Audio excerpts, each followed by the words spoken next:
Hi friends, this is Sarah from Crafting and Relaxing. Welcome. Thank you so very much for joining me. I always appreciate it when you spend time with me in my craft room.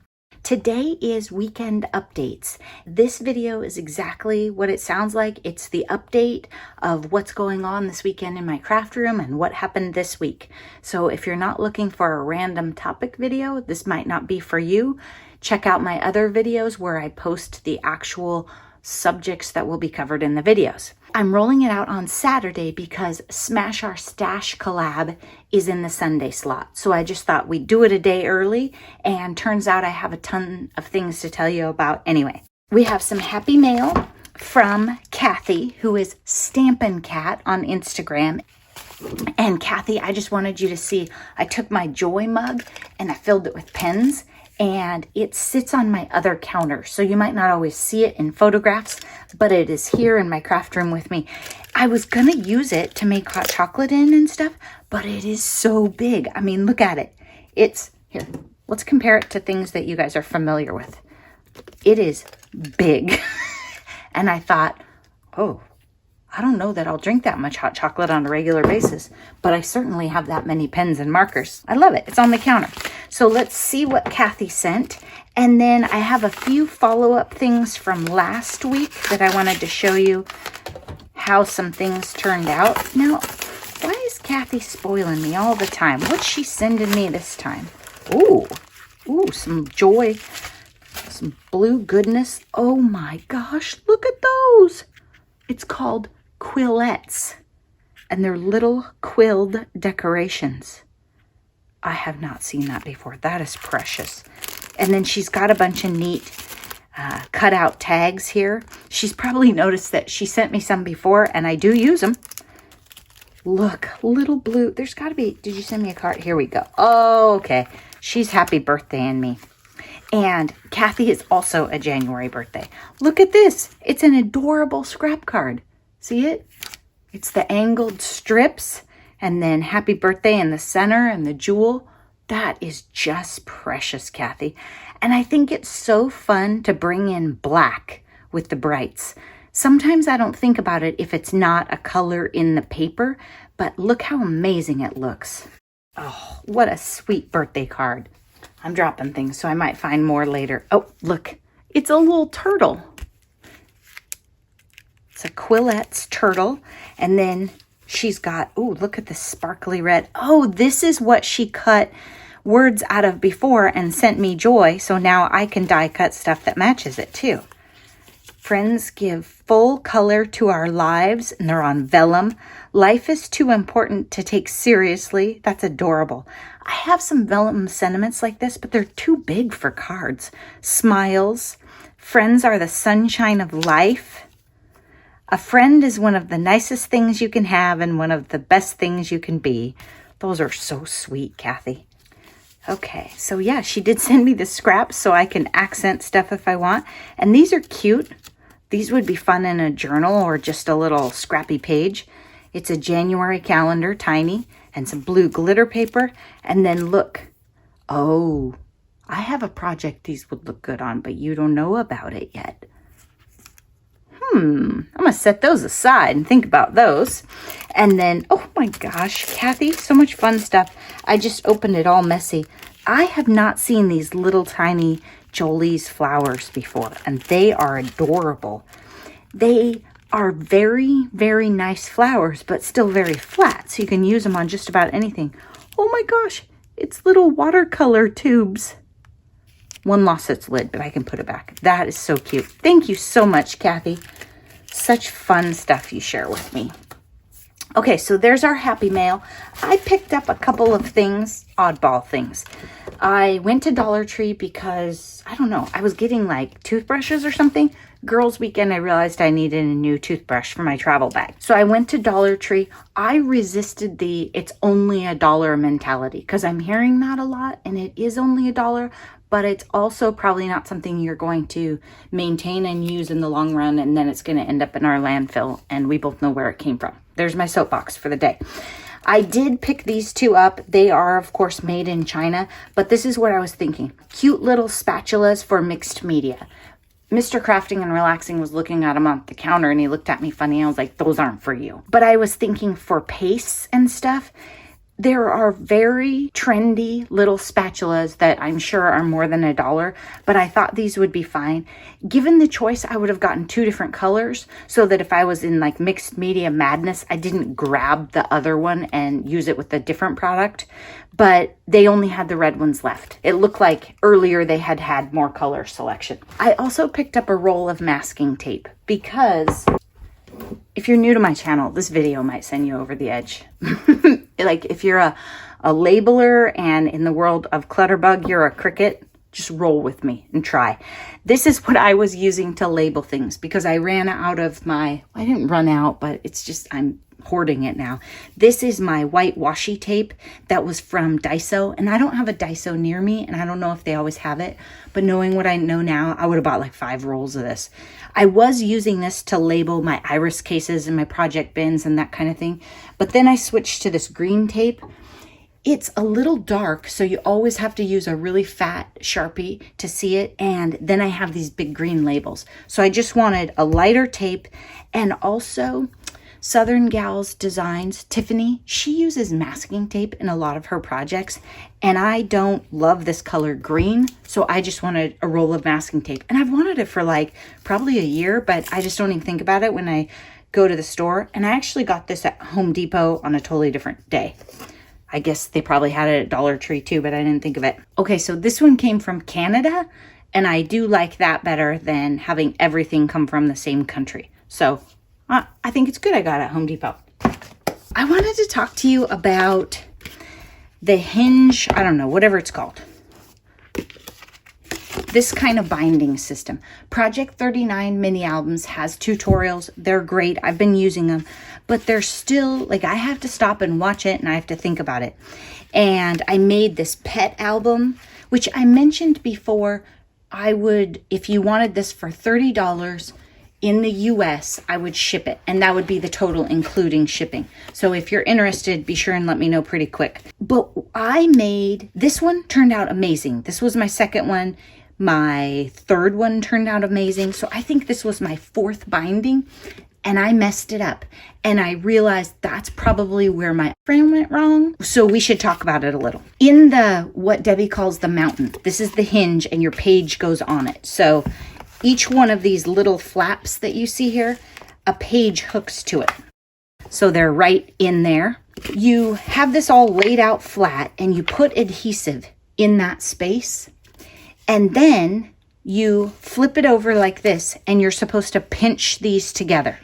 I think what's happening is those of us that are less experienced, we are sort of turning the thing over and letting these two connect before we get it flat on the counter and make sure that they are connecting at the right point. So I have one on here that I've fiddled with over and over.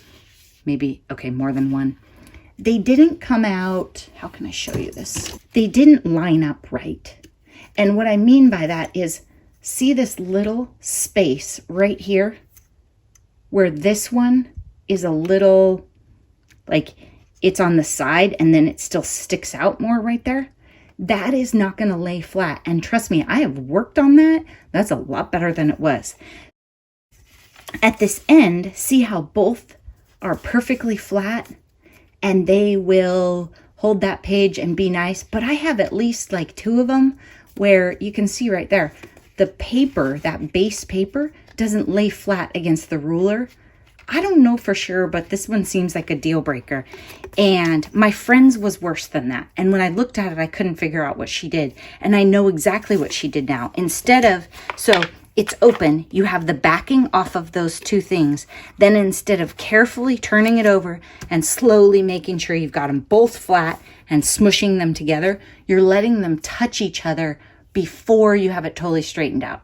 When you go to put it together, I would be really careful about getting it flat down on the counter and then pushing them together.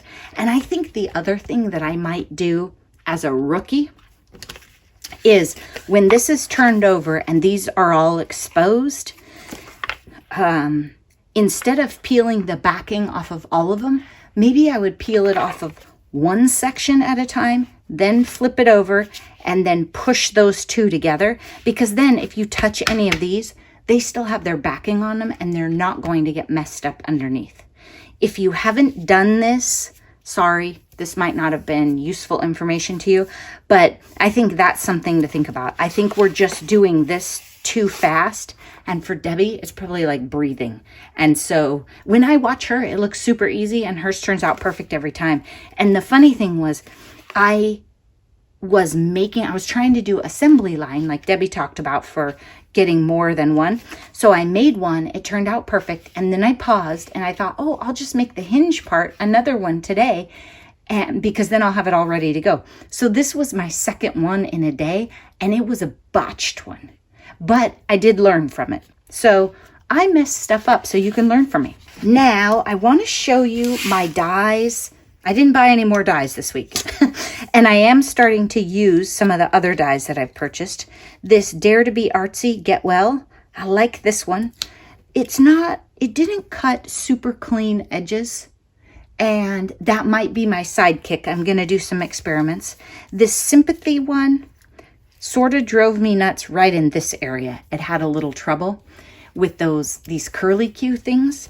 I was experimenting with the dryer sheet and I get it now. And it made me less annoyed with this one. I don't think it changed how this one cut. So what I think I'm going to do is set out a couple, like 3 or 4 different dies and show some demos with dryer sheets and without, and maybe even with my sidekick and my big shot. I don't know, that might be too much to use 2 die cutters, but the point of the dryer sheet, I get it now. It's not that it makes it easier. I picked off all the parts so you can't tell. Okay, but see this tiny inner part to the G, to the E? All of the little trash sticks to the dryer sheet. And then what happens is you lift the part that you care about up off and it almost all sticks on there. I think I will use dryer sheets more. I won't use dryer sheets necessarily for hearts and circles and easy things, but I will for intricate things and sentiments. And so that's why I want to do a video with a couple different dies so you can see, and maybe even one where it makes no difference at all, because I think like on a circle that's not stitched, I don't think it's going to make any difference. This one looks like it has some blue paint in it. Are we surprised by that? No. Then I said I was going to goof off on Sunday and sort of watch videos and see where the day took me. And that's what I did. I made these things. This was from Pink Oddbird, and she calls them Pawtucket envelopes or something. And the idea is there's a tuck spot. You can open it up and journal in it. And you can close this right here and then decorate the front. And so you have a tuck spot, you have this pocket, and then a big journaling spot. I used single-sided paper, which is good to write on, but it's pretty boring paper that I used, partly because I was testing, and I haven't decorated the fronts. And when you decorate them, you don't glue this down, you just decorate this flap so that it still opens up. And these pop into journals. That's what they're for, fun journaling spots. Then I made 2 tag pockets, and I made these after my sewing video, so you didn't get to see these. Even if you watched earlier in the week, I had a video about sewing on paper, and I did this messy flower look afterwards, and I made these, and these were super easy. I know there's a lot of variations here on YouTube about them, and I just took paper that I liked, then I lined it up and cut it at an angle together. And then I have a strip that I'll probably round the edges on, or maybe I'll make it a tag and put something in it. And then this one's a pocket too. So you can have a shorter, what would I tuck in there? Maybe some cute little embellishments in there. So that could go in there too. And then you just glue them on your page, or you could even do them as a flip out on your page and then have the back for journaling. It was fun. I set up my sewing machine and I had planned to sew and putter around. And then Ty commented that she hadn't used her sewing machine. So I was like, okay, I'm going to make a video because it is not hard to sew on paper. You can totally do it. And I know a lot of you just don't have the space to have your sewing machine set up. I totally get it. And maybe you don't have a sewing machine, in which case you can totally use needle and thread, needle and embroidery floss, yarn and needle. So all kinds of stuff like that. I wanted to say thank you, thank you, thank you. I hit 7,000 subscribers and I really appreciate you. I appreciate that you take the time to watch. I appreciate every single thumbs up and comment. When you do that, it helps the algorithm so that it will recommend my video to more people. So if you haven't taken the time to log in and make an account so that you can leave comments and stuff, do it. It's fun. We have fun talking to each other, and I love getting to know each of you and all your favorite colors. It's really hard for me because sometimes when I make projects, I'm like, ooh, I know who would love this. I changed my settings on my phone because I used Mr. Crafting and Relaxing's phone and my phone to film the sewing machine video, and I noticed that his was better. And then when I merged the videos, my software said something about different settings. So I'm curious to see if you notice, or maybe I would only notice on a big computer screen, but it was weird. The other thing I didn't mention in the video when I was talking about Fabri-Tac, it smells. And I've mentioned more than once that I'm sensitive to smells, but I didn't mention that. This smells terrible too. They're the same brand. I don't know that it smells worse than this one. P from Whimsical Endeavors commented, and she really has troubles with Fabri-Tac. That's part of the reason I wouldn't use this glue all day long. I just use it for three-dimensional things that I feel like I'm asking too much of my Barely Art or Art Glitter glue. Really chunky, or like things like lace where you need like that rubber cement kind of texture, because these are so flat and smooth and wonderful to work with. You have to really puddle them up to glue the lace on, and maybe that doesn't work for your patience level. Though I didn't buy any more dies this week, I do think my wall, my magnet wall, I have a video on that, more than one, is full. And I still have, you know, I've been using these lately ones in my box. So that's a bit of a situation, isn't it? I'm one of those people now. I'm not sure when it happened, but it's gotten a little crazy. I have a mess here. I'm hoping to clean up my room and then watch for a giveaway from me soon. I need some of my collab videos to roll out so that I can include those items in the giveaway, because what I'm probably going to do is let the winner choose. And I have a couple of cool things in there that I want to have included. So it'll probably be, I think I need to wait a week, something like that. Thanks so much for watching. I hope that you are taking time for crafting and relaxing and really doing something fun on this wonderful weekend. Those of you who can see your flower beds, you know, not the people with snow, think about the fact that if you put in 15 minutes of weeding now, it's going to save you big time later in the spring. So I've been doing that 10 or 15 minute timer. I get out there in the chilly weather and then I get back inside. Take care. I'll talk to you again soon. Bye-bye.